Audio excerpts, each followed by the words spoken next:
Hi everyone, you're going to make white butter from whipping cream today. I'm using whipping cream but whole cream also works well.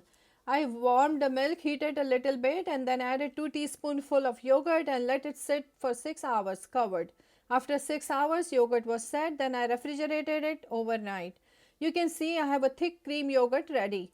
You can make butter without adding yogurt, so why did I do that? Because yogurt has probiotics, it's gut healthy. Besides, I grew up seeing my mom and my MIL doing it. To make the butter, I'm using this old fashioned tool. It's called Mathani or Ravi in India.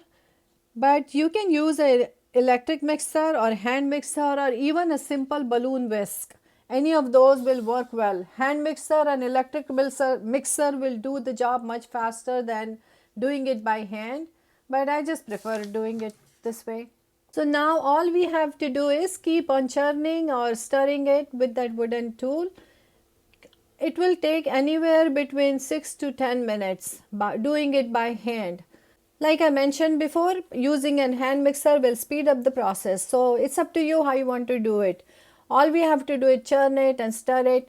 What other thing I'm thinking is I may have to warm this up because when the cream is at room temperature, butter forms really quickly. But this was refrigerated overnight.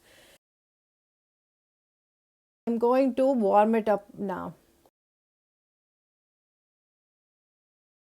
So let's warm this up little bit. I don't want to melt it or heat it at all. I just want to warm it up so it will come to room temperature and butter will form faster.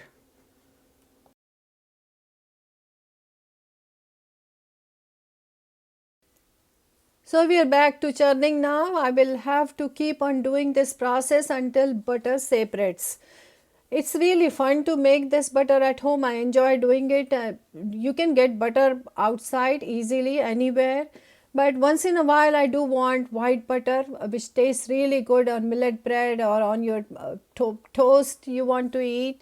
So this is just for fun. So it has been 5 minutes and the cream is whipped and it's grew in volume. So I'm going to transfer it to another bowl. I did not think that it was needed. So otherwise I would have done it right in the beginning. So it's a bigger bowl now, so I can really churn it faster. I don't have to worry about its spilling over.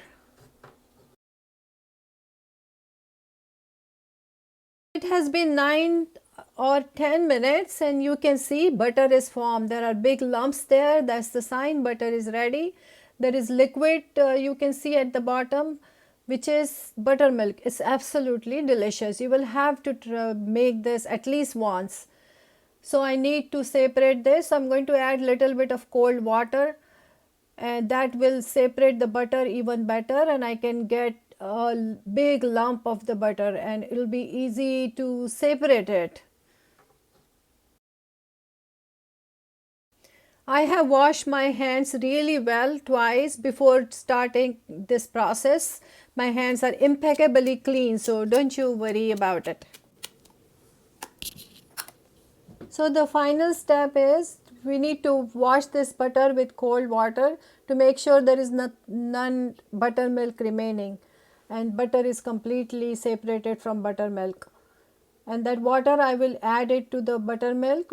It will thin it out and I really like to drink that buttermilk. My whole family loves it. Let me know if you like it too or if you have had this buttermilk before. This buttermilk tastes way different than the store-bought buttermilk which comes in a can. When you make this, you will know what I'm talking about. I hope you enjoyed this recipe. We'll meet you soon with another simple recipe like this. तब तक के लिए bye bye.